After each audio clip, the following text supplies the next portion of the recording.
ईश्वर ने हमारे भाग्य में जो लिखा है उसे हमसे कोई नहीं छीन सकता।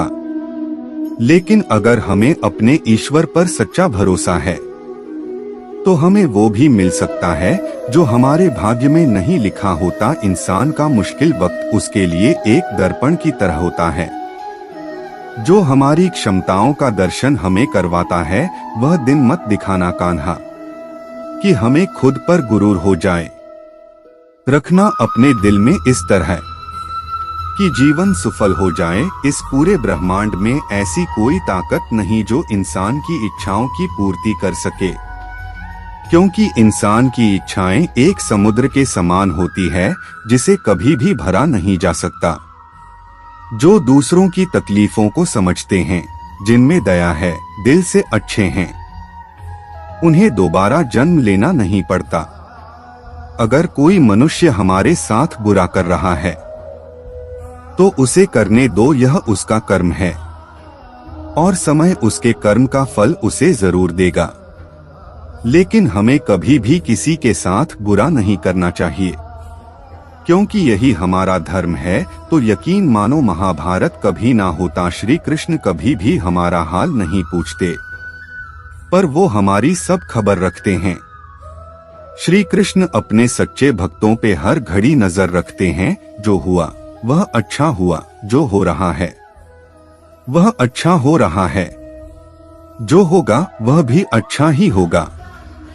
तुम भूत का पश्चाताप न करो, भविष्य की चिंता न करो, वर्तमान में जियो। अगर आप जीवन में असफल होते हैं तो आपको दोबारा प्रयास करने में कभी नहीं घबराना चाहिए, क्योंकि जब आप दोबारा प्रयास करते हैं तो आपकी शुरुआत सुनने से नहीं बल्कि आपके अनुभव से होती है। जिंदगी में सदैव अवसरों का आनंद लेना चाहिए, लेकिन किसी के भरोसे को तोड़कर नहीं। इस संसार में मनुष्य किसी भी रूप में बड़ा नहीं होता, बल्कि मनुष्य के पीछे जो ताकत खड़ी होती है वो ज्यादा बड़ी होती है। मनुष्य अपने सच्चे हृदय से जो दान दे सकता है वह अपने हाथों से नहीं दे सकता, और मौन रहकर हम जो कह सकते हैं वह हम अपने शब्दों से नहीं कह सकते। अंतकाल में जो मनुष्य मेरा स्मरण करते हुए देह त्याग करता है वह मेरी शरण में आता है। इसलिए मनुष्य को चाहिए कि अंतकाल में मेरा चिंतन करें। जिस व्यक्ति के पास संतुष्टि नहीं है उसे कितना भी मिल जाए वह असंतुष्ट ही रहेगा। श्री कृष्ण जी कहते हैं, जिस व्यक्ति को आपकी कद्र नहीं उसके साथ खड़े रहने से अच्छा है आप अकेले रहे। यदि आप किसी के साथ मित्रता नहीं कर सकते हैं तो उसके साथ शत्रुता भी नहीं करना चाहिए। जब आपके जीवन के चारों ओर हताशा और निराशा हो, जब दुखों ने आपको हर जगह से घेर रखा हो, तब आप सच्चे मन से कृष्ण जी के नाम का दीपक जलाना और अपना सब हाल श्री कृष्ण को सुना देना। श्री कृष्ण स्वयं आपके सब दुख हरने आएंगे। तुम उसके लिए शोक करते हो जो शोक करने के योग्य नहीं है। बुद्धिमान व्यक्ति ना जीवित और ना ही मृत व्यक्ति के लिए शोक करते हैं। मनुष्य का जीवन केवल उसके कर्मों पर चलता है। जैसा कर्म होता है वैसा उसका जीवन होता है। क्रोध की अवस्था में भ्रम जन्म लेता है। भ्रम बुद्धि को नष्ट कर देती है।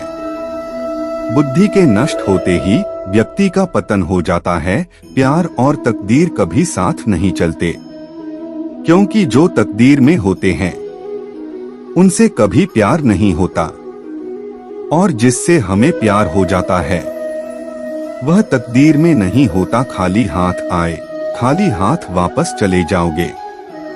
आज तुम्हारा है, कल किसी और का था, परसों किसी और का होगा।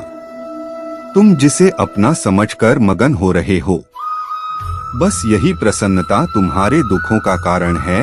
हर कीमती चीज को उठाने के लिए झुकना ही पड़ता है।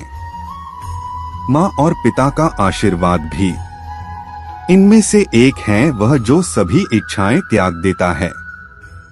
मैं और मेरा की लालसा तथा भावना से मुक्त हो जाता है, उसे शांति प्राप्त होती है। अगर व्यक्ति शिक्षा से पहले संस्कार व्यापार से पहले व्यवहार और भगवान से पहले माता पिता को पहचान ले तो जिंदगी में कभी कोई कठिनाई नहीं आएगी। फल की अभिलाषा छोड़कर कर्म करने वाला पुरुष ही अपने जीवन को सफल बनाता है।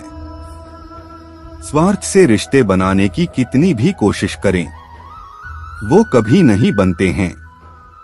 और प्रेम से बने रिश्तों को कितना भी तोड़ने की कोशिश करें, वो कभी नहीं टूटते। जीवन में समय चाहे जैसा भी हो, परिवार के साथ रहो। सुख हो तो बढ़ जाता है और दुख हो तो बट जाता है। जब आप प्रभु के साथ जुड़ जाओगे तो आपकी परीक्षा आरंभ हो जाएगी।